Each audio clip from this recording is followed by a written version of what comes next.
చూడ్డానికి chicken piece లా ఉంది కదా, అలా అనుకుంటేనే మీరు లెగ్ పీస్ లో కాలేసినట్టు. ఇది పనసకాయ ముక్క. సో మ్యాటర్ ఏంటంటే నేను మా అన్నయ్య పని ఉందని చెప్పి జేఎన్టీ వైపు వెళ్ళాం.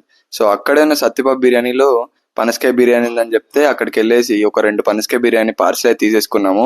ప్రైస్ వచ్చేసి 540 రూపీస్ పడ్డాయి 2. నేనైతే ఈ రెస్టారెంట్లో తింటా అని చెప్పి ఎప్పుడు అనుకోలేదు. ఎందుకంటే మా ఫ్రెండ్ ఒకసారి ట్రై చేసి అరే అంత టేస్ట్ ఏం లేదు, హైప్కి వర్త్ కాదని చెప్పేసి చెప్పాడు. సరే ఎలాగైనా పనసకాయ మన ఫేవరెట్ కాబట్టి ట్రై చేద్దాం అని చెప్పి తీసేసుకొని ఫాస్ట్గా ఇంటికైతే బయలుదేరిపోయాము. బయట ఎండ కడుపులో ఆకలి రెండు మండిపోతున్నాయి కాబట్టి ఇక లేట్ చేయకుండా ఇంటికి వచ్చి ప్యాకెట్ ఓపెన్ చేయడం అయితే స్టార్ట్ చేశాను.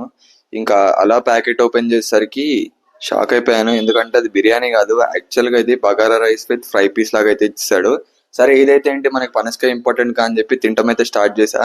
సో నాకైతే చాలా అంటే చాలా స్పైసీ అనిపించింది. కారం తినే నాకేలో అంటే అసలు కారం తినే వాళ్ళు అయితే చచ్చిపోతారు. మీకెలా అనిపించిందో కామెంట్ చేసేయండి మావా.